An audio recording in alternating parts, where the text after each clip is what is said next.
ऐसे ही यहाँ पर है, लेकिन चलिए इसको समझते हैं। वो इस तरीके से कि उसने ये लिखा कि ईवल एग्जिस्ट। अच्छा, यहाँ पर तो जाहिर है कि इसमें कोई इख्तिलाफ नहीं है कि ईवल एग्जिस्ट करता है। अब वो खुद ही जवाब देता है कि यस। अब आगे सवाल करता है कि कैन गॉड प्रिवेंट ईवल? ये अगला सवाल है। तो अब इसके दो जवाब हो सकते हैं, एक नो और एक यस। अगर इसको ये कहें कि no, God can not prevent evil, तो अब यहाँ ये साबित आएगा कि then God is not all powerful, कि भाई फिर खुदा जो है वो कादिर मुतलक नहीं है अगर वो ईवल को कंट्रोल ना कर सके, ईवल को रोक ना सके। लिहाजा बेहतर ऑप्शन ये है कि हम ये कहें कि गॉड कैन प्रिवेंट ईवल, यानी खुदा जो है वो ईवल को प्रिवेंट कर सकता है, रोक सकता है। अच्छा, उसके बाद अच्छा मैं कैसर भाई जस्ट सेकंड आपको म्यूट कर रहा हूँ, थोड़ा सा आवाज आ रही थी उधर से जी। सॉरी। अच्छा, जज़ाकुमुल्लाह खैर। उसके बाद जो अगला उसने सवाल किया है कि does God know about all the evil? क्या खुदा को तमाम ईवल्स के बारे में मालूम है या नहीं है? अब इसके भी उसने दो जवाब दिए हैं। पहला जवाब नो है कि अगर खुदा को तमाम ईवल्स का इल्म नहीं है तो फिर then God is not all knowing, तो फिर खुदा जो है सब कुछ जानने वाला नहीं है, जबकि खुदा का सब कुछ जानने वाला होना जरूरी है। चलो भाई, तो फिर दूसरा ऑप्शन यस है, वो ज्यादा बेहतर है कि जी हाँ, खुदा तमाम ईवल्स को जानता है। उसके बाद उसने अगला सवाल किया कि does God want to prevent evil? क्या खुदा ईवल रोकना भी चाहता है कि नहीं चाहता? तो अब अगर यहां पर भी उसने दो सवाल, इस सवाल के दो जवाब दिए हैं। पहला जो जवाब है वो ये है कि then God is not good, God is not loving. अगर खुदा ईवल को जानते हुए, ईवल को रोकने पर कादिर होते हुए, अगर खुदा उसको रोकना न चाहता हो तो फिर खुदा अच्छा नहीं है, खुदा लविंग नहीं है, जबकि खुदा को लविंग होना चाहिए, अच्छा होना चाहिए। तो फिर वो डिस्क्वालीफाई हो जाएगा। और अगर हम ये कहें कि नहीं, God wants to prevent evil, खुदा ईवल को रोकना चाहता है, हम यस दूसरा जो ऑप्शन है उसका इंतखाब करें, तो अब यहां अगला सवाल ये होगा कि वो चाहता भी है, वो जानता भी है, वो कुदरत भी रखता है, then why is there evil? फिर ईवल है क्यों? इसका मतलब कहीं ना कहीं कोई प्रॉब्लम है। अब इसके दो ऑप्शंस हैं। एक ऑप्शन ये है कि if God is all knowing, he would know what we would do if we were tested, therefore no need to test us. तो इसका मतलब ये है कि कोई ये नहीं कह सकता कि उसने ये जो ईवल क्रिएट किया है और वो ईवल को जो कंट्रोल नहीं करना चाहता, वो इसलिए नहीं चाहता क्योंकि वो हमारा टेस्ट करना चाह रहा है, टू टेस्ट अस।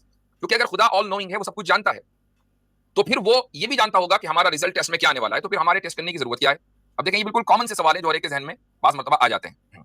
दूसरा, सैटन यानी शैतान ने दरअसल ईवल को कॉज किया है। ईवल जो सोसाइटी में पाया जाता है वो शैतान की वजह से पाया जाता है। तो इसमें मसला यह है कि an all powerful, all knowing, all good God could and would destroy शैतान, कि वो खुदा जो कादिर मुतलक है, सब कुछ जानने वाला है, सबसे अच्छा है, वो शैतान को बहुत आसानी के साथ डिस्ट्रॉय कर सकता था, लेकिन उसने नहीं किया।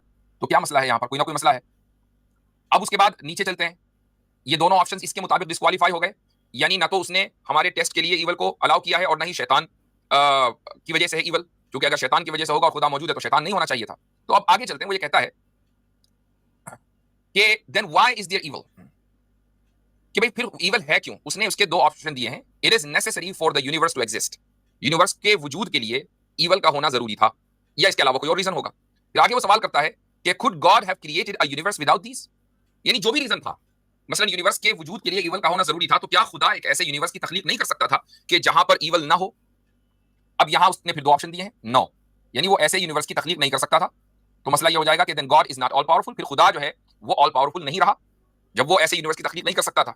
और अगर आप कहें कि यस वो कर सकता था, देन व्हाई डिडंट ही? फिर उसने क्यों नहीं किया? अब यहां पर उसने एक और ऑप्शन दिया है फ्री विल का, कि could God have created a universe with free will but without evil?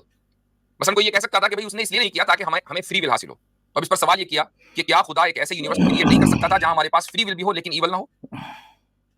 अब अगर कहें नो, तो फिर खुदा ऑल पावरफुल नहीं है, और अगर कहें yes, then why didn't he? तो उसने ऐसा यूनिवर्स क्रिएट क्यों नहीं किया?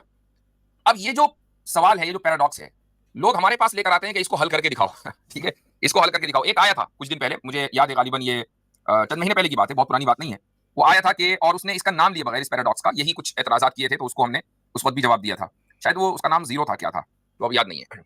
फिलहाल अब यहां पर हम देखते हैं कि इस पैराडॉक्स में क्या पैराडॉक्स है, इस एपिक्यूरियन पैराडॉक्स में कहां इसने गड़बड़ मारी है, डंडी मारी है।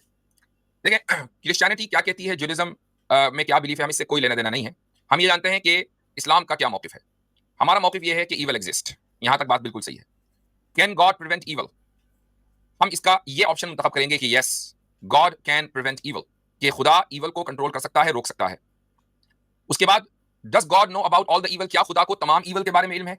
तो जी हां, हम ये ऑप्शन मुंतखब करेंगे कि खुदा को तमाम ईवल के बारे में इल्म है।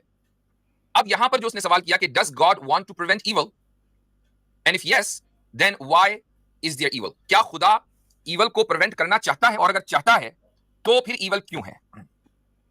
ये जो दो बॉक्सेस हैं इनके दरमियान उसने ऐसा दिखाया है कि कोई तीसरा ऑप्शन नहीं है। एक ऑप्शन तो ये है कि खुदा ईवल प्रिवेंट ही नहीं करना चाहता, तो अब इसका मतलब खुदा अच्छा नहीं है। दूसरा ऑप्शन ये है कि करना चाहता है, तो फिर क्यों है, फिर ईवल क्यों है। अब इसमें कोई तीसरा ऑप्शन नहीं है, उसने इस तरह दिखाई, यही डंडी मारी उसने। जबकि तीसरा ऑप्शन भी मौजूद है, और वो तीसरा ऑप्शन मौजूद ये है कि खुदा ईवल कंट्रोल करना चाहता है, प्रिवेंट करना चाहता है, लेकिन अपने हिसाब से, अपने वक्त पर। और जब वो जिस वक्त ईवल को कंट्रोल करेगा उस वक्त ईवल खत्म होकर रहेगा। ये जो तीसरा ऑप्शन है ये इसने जिक्र नहीं किया, यहां डंडी मार दी, और इसका जिक्र कुरान करीम में है। देखें कुरान करीम में एक आयत नहीं बहुत सारी आयतें हैं। ये बात सब मानते हैं कि जुल्म इंसाफ के मुकाबले में ईवल है। आप जुल्म की जो भी तारीफ करें, जो भी जिस तरह भी डिफाइन करें, वो ईवल है। कुरान करीम मसलन एक दो आयतें मैं आपको पढ़कर सुनाता हूं।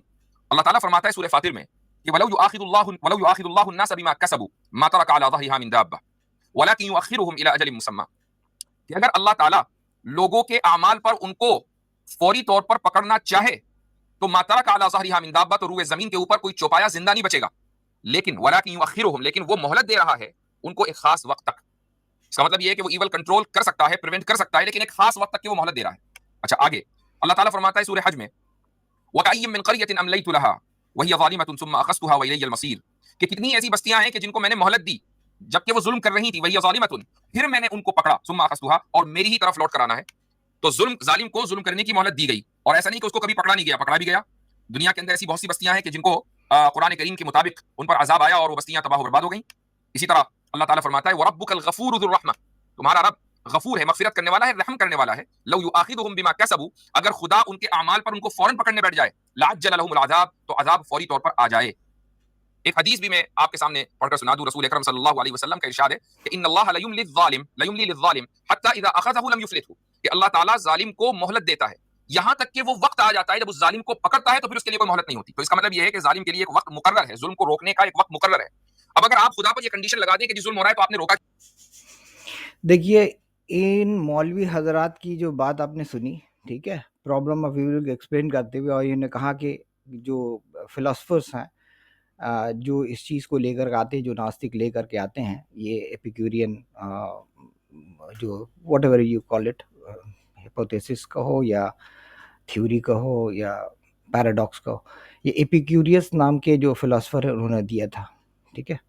तो इन्होंने बहुत अच्छे तरीके से एक्सप्लेन किया, इसमें कोई राय नहीं है, बहुत ही डिटेल में इन्होंने बता दिया कि ये एक्चुअली एपिक्यूरियन क्या कहना चाहते हैं या नास्तिक क्या आर्गुमेंट लेकर के आते हैं अबाउट प्रॉब्लम ऑफ इविल। तो इन्होंने एक्सप्लेन बहुत अच्छा से किया, लेकिन ये जो मदरसा छाप बेईमान मौलवी है ना, जिनमें ईमानदारी की ज़रा सी भी इनके अंदर में गुण नहीं है, इनके अंदर ज़रा सा एक ज़र्रा भी नहीं है ईमानदारी की, क्योंकि ईमानदारी इनके अंदर नहीं है, क्योंकि ये 72 हुरों के चक्कर में फंस गए हैं, लालच में आ गए हैं। इन्हें सच्चाई, ईमानदारी और ईविल दिखाई नहीं देती है। ये ईविल को अच्छा समझते हैं, अच्छाई को ईविल समझने लगते हैं। ये इस वीडियो के शुरू में मैंने जितना दिखाया, इसके स्टार्टिंग में इन्होंने जावेद अख्तर को दिखाया था। जावेद अख्तर पेश कर रहे हैं, ये कह रहे हैं कि जो खुदा कादिर मुतलक है, जो इसके पास पूरी ताकत है, वो कंट्रोल नहीं कर रहा है और हमसे हिसाब लेगा, ठीक है। अब बात ये हो जाती है कि खुदा जब, अब इन्होंने एक्सप्लेन क्या किया यहाँ पर, इनकी बात पे आते हैं कि उन्होंने कहा कि does God want to prevent evil. यहाँ पे दो ऑप्शन है, और ये मौलवी जो मदरसा छाप मौलवी हैं, ये क्या कह रहे हैं कि यहाँ पे दो ही ऑप्शन है, यस और नो। तीसरा ऑप्शन होना चाहिए, वो नहीं डाला है। क्या होना चाहिए कि वो इविल तो करेगा, इविल को प्रिवेंट करेगा, गॉड इविल को प्रिवेंट करेगा, लेकिन अपने हिसाब से, अपने वक्त के हिसाब से। उन्होंने बहुत सारी आयतें सुना दी कुरान की, एक हदीस भी सुना दी कि ये ऐसा, वो अपनी मर्जी से कितने कौमों को तबाह कर दिया, ये कर दिया।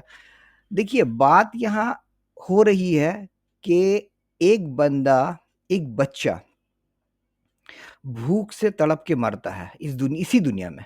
आज भी हजारों लोग इस दुनिया में, आज भी एवरी डे हजारों लोग भूख से मरते हैं, भूख से तड़प के मरते हैं। उनमें बहुत सारे बच्चे होते हैं, हजारों बच्चे, बच्चों की बात कर रहा हूँ, लोगों की बात नहीं कर रहा हूँ। हजारों बच्चे जो 10 साल से कम है, एक दिन के हो सकते हैं या 10 साल के हो सकते हैं, हजारों ऐसे बच्चे जो एक दिन के हैं और 10 साल के अंदर हैं, वो ऐसे हज़ारों बच्चे हैं जो एवरी डे खतरनाक बीमारियों से तड़प के मरते हैं, ठीक है? जिसकी मिसाल जावेद अख्तर ने बताई थी, 2-4 बीमारियों का नाम बताया। छोटे-छोटे बच्चों को कैंसर हो जाता है, वो कैंसर से उसी बिस्तर पर जिस बिस्तर पर पैदा होते हैं, वो मर जाते हैं। हज़ारों रेप, पूरी दुनिया में हज़ारों रेप होते हैं। तो वो जो मर्डर और रेप जो भी कसूरवार कर रहा है, तो वो क्या खुदा ऐसी दुनिया बनाने से पहले इस चीज़ को रोक नहीं सकता था? ऐसी चीज़ जो रेप और मर्डर हो रहा है, ये इन हज़रात को जो ना इनके अंदर ईमान है, ना शर्म है। इनके घर पे अगर इनका कोई करीबी मारा जाए, इस तरह से या रेप हो जाए, अल्लाह ना करे। मैं नहीं चाहता हूँ कि ऐसी बातें, ऐसी मिसाल देनी पड़े, लेकिन देनी पड़ रही है, क्योंकि अगर रेप और मर्डर इनके साथ अगर होगा ना, तब इन्हें समझ में आएगी कि क्या बोल रहे हैं। अगर कोई पुलिस इनके इनके कहने के हिसाब से अगर कोई पुलिस वहाँ खड़े इनकी बहन के साथ या बेटी के साथ, अल्लाह ना करे, ठीक है? अगर रेप होता, देखता रहे और बोले मैं प्रिवेंट तो करूँगा, लेकिन मैं अपने हिसाब से करूँगा। इस बेशर्म इंसान को कैसा लगेगा? इसने तीसरी बात गढ़ दी है, God want to prevent evil, yes और नो होगा और तीसरा नहीं होगा। इन्होंने कहा यस नो के साथ में तीसरे वाले हटा दिया है, तीसरा एक और होना चाहिए ऑप्शन, और दैट इज ओमिटेड, वो हटा दिया गया है, वहां डंडी मारी गई है। ये डंडी का जो लफ्ज है ना, इसी की वजह से मैं इस हजरत को मैं बोल रहा हूँ बेशरम। डंडी खुद मार रहे हैं, लोगों को वर्गलाने, बहकाने और गुमराह करने का इनका काम है, ठेका लेके बैठे हैं। ये ठेका लेके बैठा है लोगों को ठगने का, लोगों को बेवकूफ बनाने का। और यहाँ पे जो ऑप्शन है कि does God want to prevent evil, God क्या इवेंट को प्रिवेंट करना चाहता है या नहीं चाहता है, हाँ या ना होगा, या तीसरा ऑप्शन होगा, बताइए आप। एक पुलिस से आप कहेंगे आप वहां पर मौजूद थे, आपने मर्डर देखा या रेप देखा, आप वहां करना चाहते थे या नहीं चाहते थे, यस और नो होगा या तीसरा ऑप्शन होगा। अगर वो पुलिस वाला कह दे कि भाई मैं तो तीसरा ऑप्शन दो, कि मैं कहना करना तो चाहता था, लेकिन मैं अपने हिसाब से करूँगा, अपने वक़्त के हिसाब से करूँगा। और वो आय कुरान की वो जो ये पता नहीं क्या मैं बोलूँ, मेरी ज़ुबान से निकल जाएगा। ये बेशर्म इंसान जो बोल रहा है कि तीसरा ऑप्शन, वो तीसरा ऑप्शन यही कुरान की इसी की आयत अगर सुना दे, तो कैसा रहेगा? और अब ज़रा सोच के देखिए कि ये रेप, मर्डर एवरीडे हज़ारों हो रहे हैं, हज़ारों हो रहे हैं। और पुलिस वाला वहीं पर खड़ा है कोई, और वो पुलिस वाला यही कुरान की आयतें सुनाए और हदीस सुनाए कि मैं तो करना चाहता हूँ, इवेंट को प्रिवेंट इविल प्रिवेंट करना चाहता हूँ, मैं रोकना चाहता हूँ रेप और मर्डर, लेकिन मैं अपने हिसाब से करूंगा। तो इसका मतलब क्या हुआ कि उसने कहा नहीं करना चाहता हूँ, अभी नहीं करना चाहता हूँ। अभी नहीं करना चाहता हूँ का मतलब ही नहीं करना चाहता हूँ। हज़ारों लोग, बच्चे भूखे मर जाते हैं, बूढ़े अपने घर में अकेले तन्हा रूम में बिना खाए गुज़र जाते हैं। और ये 1-2 नहीं होता है, गरीब ममालिक में हज़ारों होते हैं। गरीब जो बहुत बूढ़ी औरतें होती हैं, मर्द होते हैं, ज़ईफ़ लोग, वो भूखे प्यासे घर में अकेले तन्हा, जस्ट बिकॉज़ उनका कोई होता नहीं है करीबी, वो उसी जगह, उसी बेड में, अपने घर में अंधेरे कमरे में बैठकर मर जाते हैं। ऐसा हमने अपने आँखों से देखा है दुनिया में होते हुए। और हज़ारों रेप और मर्डर एवरी डे होते हैं पूरी दुनिया में। हिंदुस्तान में ही देखिए कि हर 1 घंटे में एक रेप होता है, एक लड़की का। और ये बेशर्म इंसान कह रहा है, इसको इस बात को बने, ये खुदा का दलाल है, ये दलाली कर रहा है कि गॉड जो कर रहा है वो सही कर रहा है, और कुछ नहीं है। ये रेप होता हुआ देखने वाला दलाल ही हो सकता है। माफ़ कीजिएगा मेरे अल्फ़ाज़ को, लेकिन इससे अच्छा इनके लिए, इन हज़रात के लिए इससे अच्छा वर्ड तो हो ही नहीं सकता। ये तो इनके लिए तारीफ़ होनी चाहिए। ये ये तारीफ़ है एक्चुअली। ये एक्चुअली तारीफ़ है। ऐसे घटिया अल्फ़ाज़ जो है ना, इनके लिए तारीफ़ है और कुछ नहीं है। इससे भी कुछ ज़लील वर्ड होनी चाहिए थी ना, वो इस्तेमाल करनी चाहिए थी, लेकिन जो मैं यूट्यूब पर नहीं बोल सकता। क्या बोल रहे हैं? एक मर्डरर को, एक रेपिस्ट को वक़्त दे रहा है खुदा कि मैं अपने हिसाब से पकड़ूँगा। कब पकड़ोगे? जब वो मर जाएगा तब? तो पकड़ने का फ़ायदा क्या? दुनिया में इतनी ज़्यादा हज़ारों लोग, कई हज़ार सालों से हज़ारों लोग ज़मीन पर बिना खाए मर रहे हैं, बीमारियों से मर रहे हैं, और बूढ़े बूढ़े बच्चे भूख, बिना खाए भूख-प्यास से घर के अंदर मर जाते हैं, सड़कों पर मर जाते हैं। और जो लोग सड़कों पर मरते हैं उनके उनके डिपेंडेंट होते हैं, वो जीते जी मर जाते हैं। ये इतनी सारी जो इस धरती पर, इस सरजमीन पर इतने सारे जो इविल्स हैं, इतनी सारी बुराइयां हैं, इतने सारे दुख दर्द हैं, इविल्स हैं, परेशानियां हैं, नफरत है,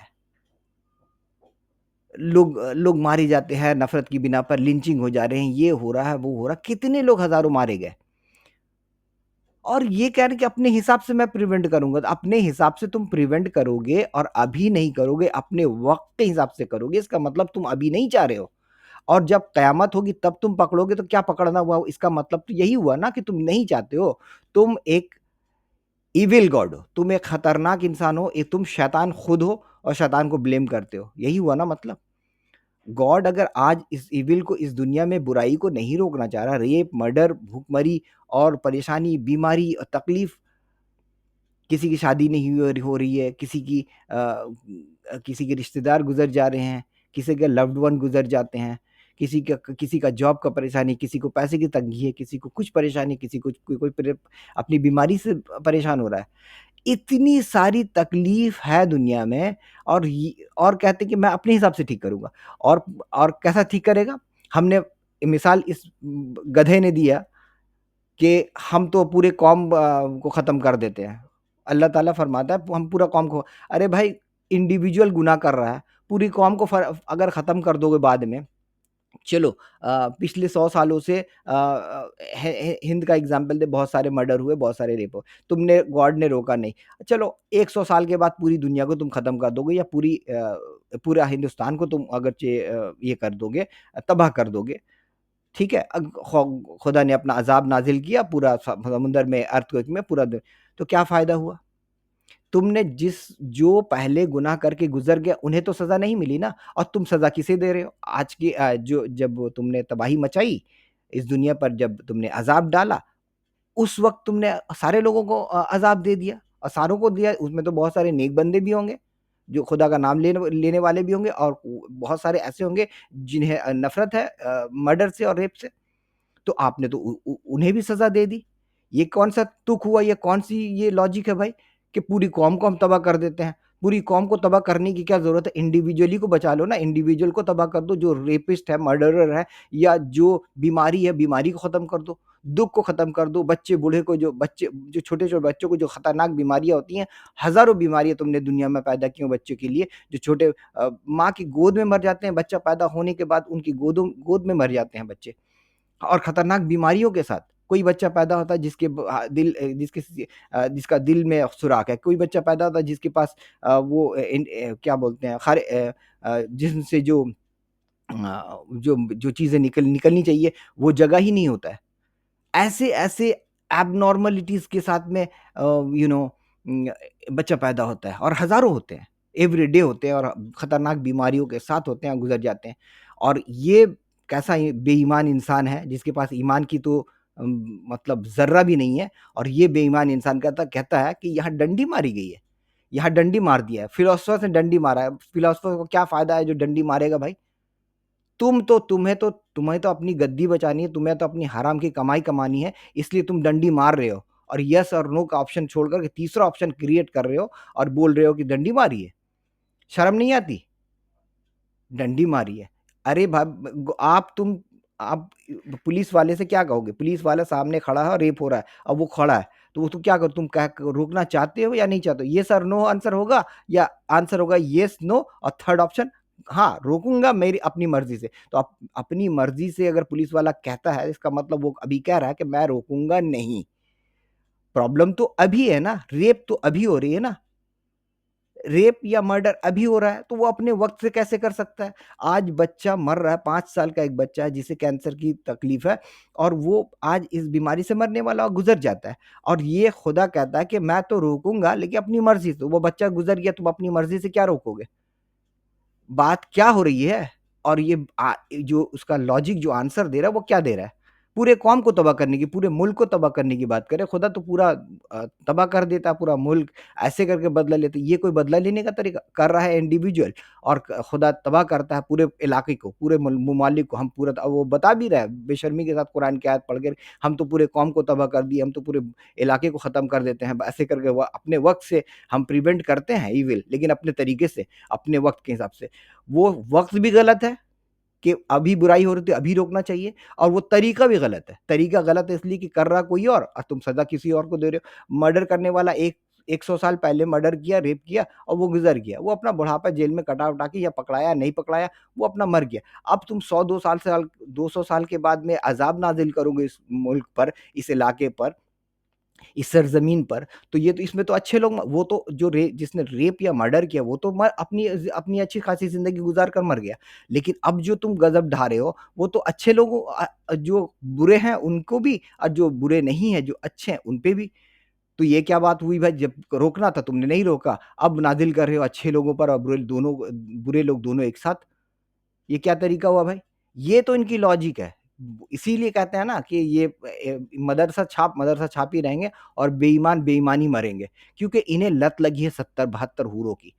इन्हें हूर की पड़ी है, और इस हूर को पाने के लिए ना, इन्हें जितनी बेशर्मी करनी पड़े, और जितना नीचे गिरने पड़े, और जितनी जलालत, और जितने भी उनको गलाजत खानी पड़ी, ये खाएंगे।